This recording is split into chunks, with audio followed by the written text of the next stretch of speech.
Bonsoir, ravi de vous retrouver pour 85 chrono, le vestiaire, le deuxième rendez-vous sport du lundi sur TV Vendée. Après 85 chrono, le terrain que vous pouvez revoir bien sûr sur notre site internet tvvendée.fr. On va parler football ce soir avec nos deux invités du club du Vendée Les Herbiers Football. Stéphane Mazala, le coach de l'équipe de National 2. Bonsoir Stéphane. Bonsoir. Et à vos côtés, le capitaine de l'équipe, Emmanuel Bourgault. Bonsoir. Bonsoir.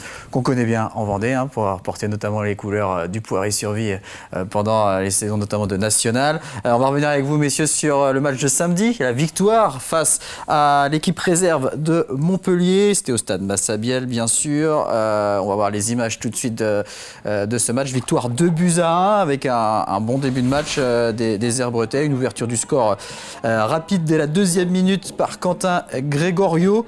Il y aura ensuite une autre grosse occasion dans la foulée pour les Herbretais avec Brélivet de la tête sur corner, mais ça passe juste au-dessus du cadre. Les Montpelliérains qui vont se montrer dangereux à la 10e minute sur une frappe de Lourenco non cadrée, 1-0 à la mi-temps. Et puis, deuxième mi-temps, changement de physionomie puisque Montpellier va égaliser dès la reprise sur une frappe lointaine. Donc de Marius Ross, un partout, plusieurs situations dangereuses ensuite pour Montpellier, mais les Montpelliérains ne parviennent pas à prendre l'avantage. Et puis à 5 minutes de la fin, on va voir l'image dans quelques instants, sur un ballon en cloche, on va dire, de vous Emmanuel, on va dire une reprise manquée. Bien le gardien montpelliérain qui ne va pas réussir à s'emparer du ballon, et Pierre Grelier qui va bien suivre et marquer de la tête pour offrir la victoire au VHF 2-1. Il y avait du brouillard, vous le voyez sur ces images, situation météo compliquée, mais voilà, ce deuxième but, le but de la victoire pour les Herbiers. Alors messieurs, que dire de ce match? Les 3 points, ça fait du bien parce que la dernière victoire en championnat est remontée au 23 octobre face à Mont-de-Marsan. Une bonne première mi-temps, mais une deuxième mi-temps pas très rassurante finalement, Stéphane. Non, pas du tout, c'est vrai. On peut dire ça comme ça, la première mi-temps est bonne. C'est vrai qu'on le voyait les images, le but, on est 5 joueurs dans la surface de réparation, on se projette.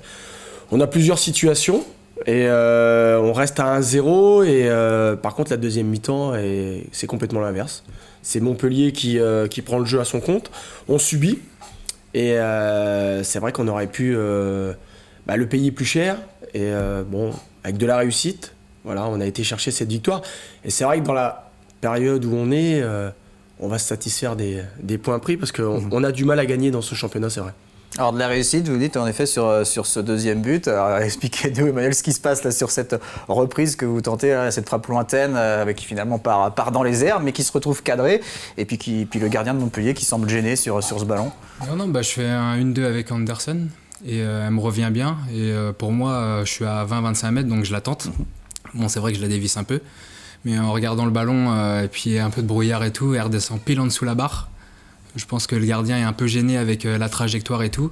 Et puis Pierre suit très bien l'action et il arrive à marquer. C'est vraiment un but très très important pour l'équipe et pour le collectif parce que voilà, on va se déplacer à Andrézieux, un match très compliqué. Il nous fallait prendre des points ce soir. Il nous fallait prendre des points samedi et c'est ce qu'on a fait.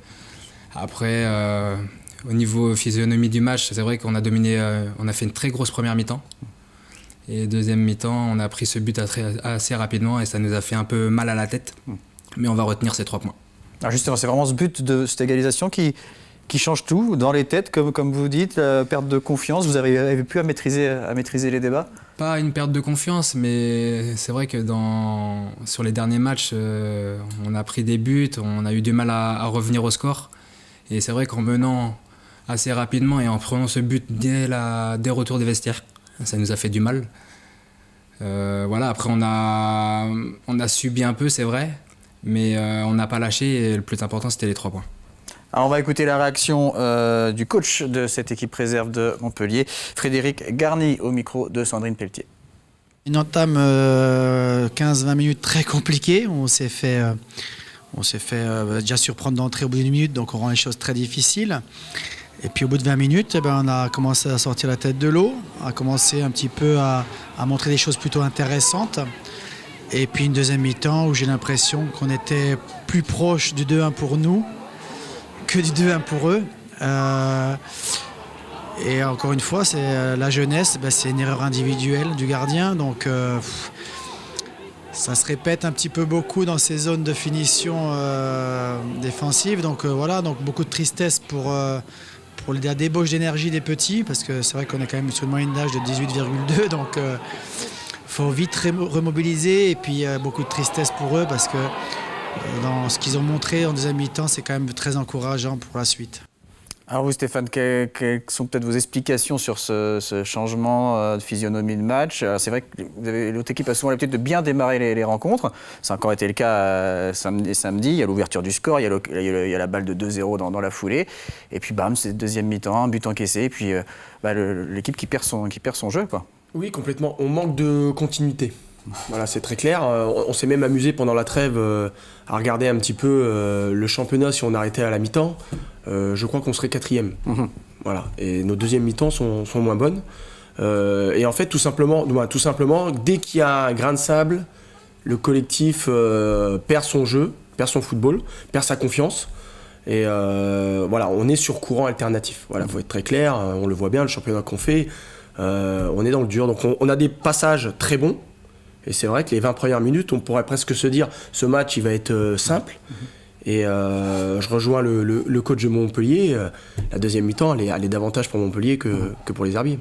Donc on est vraiment sur quelque chose de psychologique. Là, Emmanuel, c'est dans la tête que ça se passe finalement. Ouais, c'est possible parce que quand on regarde nos matchs, les premières mi-temps, généralement, on marque les premiers et on n'arrive jamais à mettre ce deuxième but parce qu'on a des occasions franches. Et au final, sur leur peu d'occasions, on va dire 2-3 dans les matchs, ils arrivent à scorer. Et c'est vrai que dès qu'on se fait égaliser ou on se fait mener, soit il y a une réaction de notre part, ou soit on subit. Et franchement, c'est compliqué, quoi. Qu'est-ce que vous pouvez dire, Stéphane, sur cette équipe de Montpellier? Alors, on sait, c'est toujours particulier, ces équipes réserves. C'est une équipe très jeune, 18 ans, un peu plus de 18 ans de moyenne d'âge, je crois. Qu'est-ce que vous avez trouvé? Ouais, c'est rare d'avoir une équipe réserve aussi jeune. Ils sont vraiment là-dessus dans la formation, Montpellier. Il y a des garçons qui avaient 17 ans. Et c'est vrai que ils ont fait vraiment des erreurs de jeunesse au début. On les a poussés aussi, nous, à ce qu'ils développent pas. Mais par contre, voilà, comme toute équipe réserve, on sent que ça a quand même du talent. Et dès qu'on les a laissés s'exprimer, qu'ils ont pris le match et pris confiance, ils ont vu qu'on a vu en tout cas qu'ils nous ont mis en difficulté, quoi. Alors on va voir le classement de ce groupe D de National 2 et on va voir qu'en effet c'était très important d'empocher ces 3 points samedi soir, donc face à une équipe de Montpellier qui elle occupe la 15e place. Les Herbretais remontent en 11e position, donc avec 4 victoires, 6 matchs nuls et 5 défaites, à égalité avec Trélissac 10e, à 3 points de Béziers 9e, mais il y aura aussi un match en retard pour Béziers, il y a quelques matchs en retard dans ce groupe, notamment la rencontre entre Le Puy et Andrézieux-Boutéon qui a été reportée ce week-end. Andrézieux-Boutéon, votre prochain adversaire, on va en parler dans quelques instants, mais on va mettre le football entre parenthèses quelques minutes pour parler du reste de l'actualité sportive, avec notamment le basket et le championnat de National 1 masculine. On jouait la 18e journée ce week-end et la belle victoire de l'équipe des Sables à domicile samedi soir, les Sables d'Olonne qui se sont imposés face à Lorient 70-68 grâce à un panier inscrit dans les dernières secondes par l'américain Michael Riley, mais aussi grâce à un très gros 4e quart-temps durant lequel la solide défense de Lorient a craqué. 31 points pour les Sables dans le dernier quart-temps. Notez également la victoire de Chaland vendredi soir, la 2e de suite, c'était à Toulouse, 81-71. Le VCB qui est 12e, les Sablais sont 9e avec 9 victoires et 9 défaites. Quelques images de footnet, ou également appelé tennis-ballon, activité que vous devez sans doute pratiquer à l'entraînement, messieurs, de temps en temps, avec le tennis-ballon olonnais qui est l'un des meilleurs clubs de France et qui accueillait samedi la 3e journée de Division 1 avec les équipes de Nantes, Évreux et Conches. Le TBO qui a remporté ces 2 matchs face à Conches et Évreux, 3-7-0 sur chaque match. Le TBO qui remonte à la 3e place au classement. Et cette journée, c'était l'occasion également de voir l'équipe féminine du tennis-ballon olonnais qui va disputer cette année le championnat de France. Elle a joué un match amical face à une sélection masculine régionale. Du cyclisme avec du cyclocross. On en est à la fin de saison. Il y avait le cyclocross d'Impremont ce dimanche. La manche finale de la Coupe régionale national et un beau duel entre le Choletais Mathieu Taburet et le coureur du VS Fertois Yvonique Loger. C'est ce dernier qui s'est montré le plus fort et qui a fait coup double en remportant l'épreuve et le classement général de cette coupe régionale. Deuxième place pour Mathieu Taburet et le Chalandais Arnold Jansson qui termine troisième. Parmi les autres résultats du week-end, à noter la belle performance du coureur du Chantonnay Red, David Pinault, qui a remporté la deuxième édition vendéenne du dernier homme debout. On le rappelle, une boucle de 7 km 500 à parcourir toutes les heures en moins de 60 minutes. Il a réussi à boucler 19 tours, soit 142 km 500, 5130 mètres de dénivelé positif. Chez les femmes, c'est Marie Gourichon des Sables Vendée Triathlon qui s'est montrée la plus forte en parcourant 8 tours. Dans les autres résultats du week-end, la victoire en National 1 féminine de handball de La Roche-sur-Yon chez la Lanterne Rouge Mourinx, 31-24, les Lyonnaises qui occupent la deuxième place au classement. Une 10e victoire en 10 matchs pour les hockeyeurs de La Roche-sur-Yon, le Hogli qui a largement battu Bordeaux 11-1 dans le championnat de Division 3. En rugby, en Fédéral 3, eh bien, les matchs de La Roche-sur-Yon et des Sables d'Olonne ont malheureusement dû être reportés. En football, les autres résultats de football du week-end, la victoire en Division 2 féminine de La Roche ESO face à Vandenheim 2-0. C'était la deuxième victoire des Lyonnaises qui sont 10e au classement. Et puis en National 3, match nul entre Chaland et Sautron 0-0. La victoire du Poiré-sur-Vie face à Fontenay 3-0. Défaite de Pouzauges à Sablé 2-1. Et puis le match entre la Châtaigneraie et la Roche VF a été reporté. Ça fait 3 matchs en retard pour la Roche VF qui affrontera le leader Saumur le week-end prochain. Et puis une info toute fraîche concernant le football. Les dirigeants de la Ligue des Pays de la Loire et des districts de la région ont annoncé ce lundi la reprise des compétitions régionales et départementales dès le week-end prochain, de la catégorie U14 jusqu'au senior. Les matchs amicaux sont également de nouveau autorisés. En revanche, les rassemblements et compétitions de jeunes jusqu'au U13 inclus sont reportés. Précision pour les matchs de coupe, les équipes qui ne pourront pas présenter une équipe en raison de cas de Covid seront déclarés forfaits, mais les droits d'engagement leur seront remboursés. Il a également été acté la priorité des championnats sur les coupes. Enfin, les dates de report des matchs initialement programmés les week-ends des 8, 9 et 15-16 janvier seront communiqués dans le courant de la semaine. Voilà pour les dernières infos concernant donc les matchs amateurs au niveau régional et départemental. Après cette victoire du VHF donc face à Montpellier, eh bien déplacement à Andrézieux-Boutéon samedi prochain. Andrézieux 4e au classement avec un match en retard à seulement 2 points du deuxième Moulin Iser. Au match aller, vous vous étiez imposé, Stéphane, 1-0. Bon, évidemment, l'objectif c'est d'enchaîner. La BAM, ça va pas être simple. Qu'est-ce que vous pouvez dire sur cette équipe, sur ce match ? Oui, déjà on est dans un championnat très très homogène. La preuve, par rapport au classement, on pourrait se dire, on a gagné 1-0 à la maison, cette équipe d'Andrézieux. Là, ça va être chez elle, forcément. Bon, on a été les voir jouer contre Nantes. Ils ont perdu 1-0 contre la réserve nantaise.